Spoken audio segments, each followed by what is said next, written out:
The Barlow-Sanderson Company stage came in while we were in Fort Dodge. Seems a mighty fine way to travel, sitting back against the cushions with nice folks around you. We were standing there watching when we heard the stage driver talking to a sergeant. "Looks like a fight shaping up over squatters trying to move in on the Spanish grants," he said. Orrin turned away. "Good thing we're staying shut of that fight," he said. "We'll be better off hunting cows." When we rode back to camp, everything was a bustle, with packing and loading up. Torres came to us. "We go, senors. There is word of trouble from home.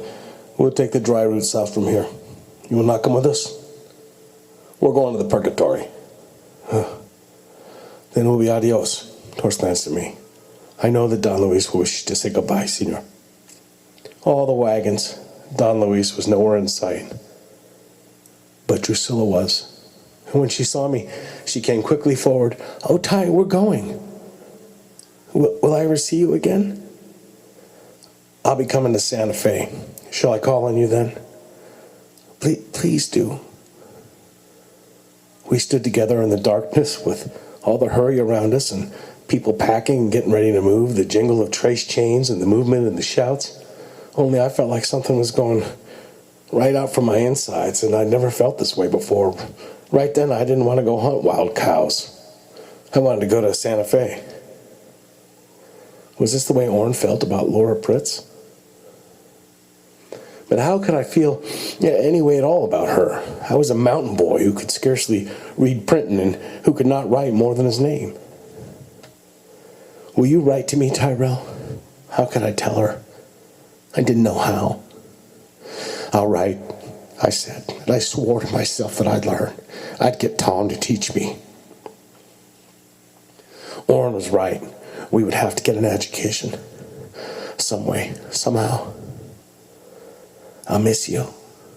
And me. Like a damn fool, I stood there twisting my hat.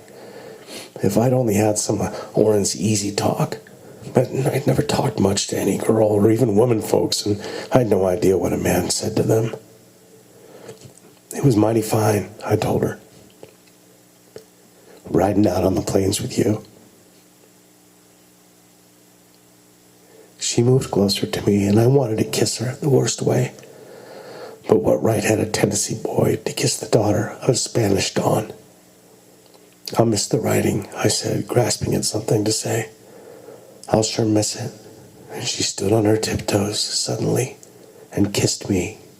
And then she ran. I turned right around and walked right into a tree.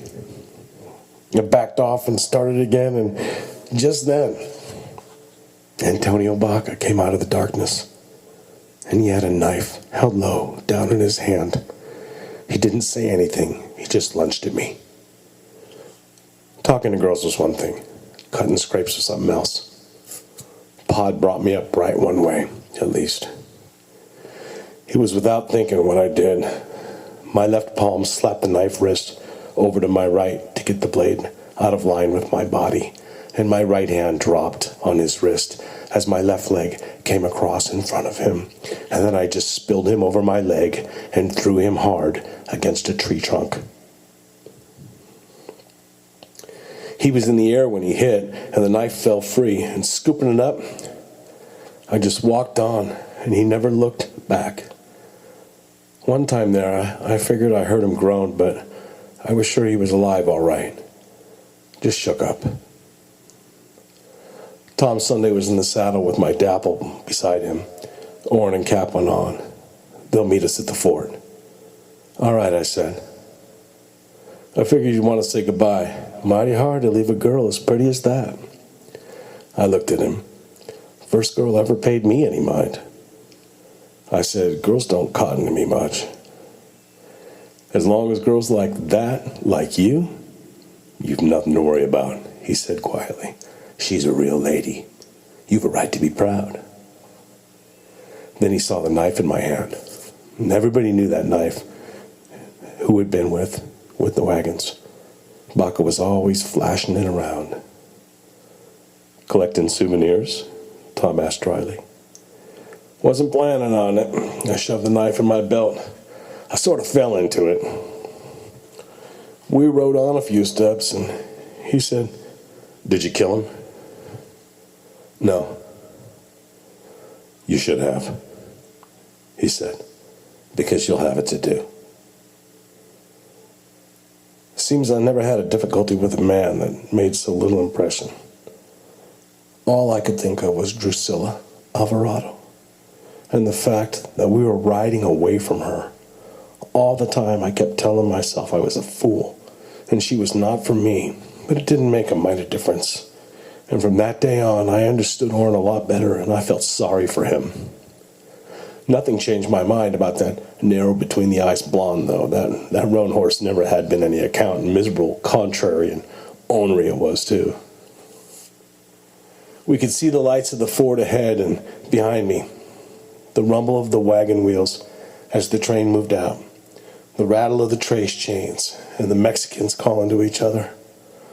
Tom, I said, I gotta learn to write. I really gotta learn. You should learn, he told me seriously. I'll be glad to teach you. And to read writing? All right.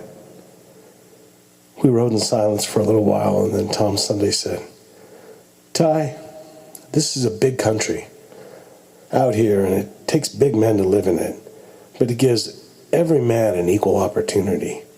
You're just as big or small as your vision is, and if you've a mind to work and make something of yourself, you can do it. He was willing to tell me that I could be important enough for even a Don's daughter. I knew that. He was telling me, of course, and all the time I'd known it. This was a country to grow up in, a land where a man had a chance.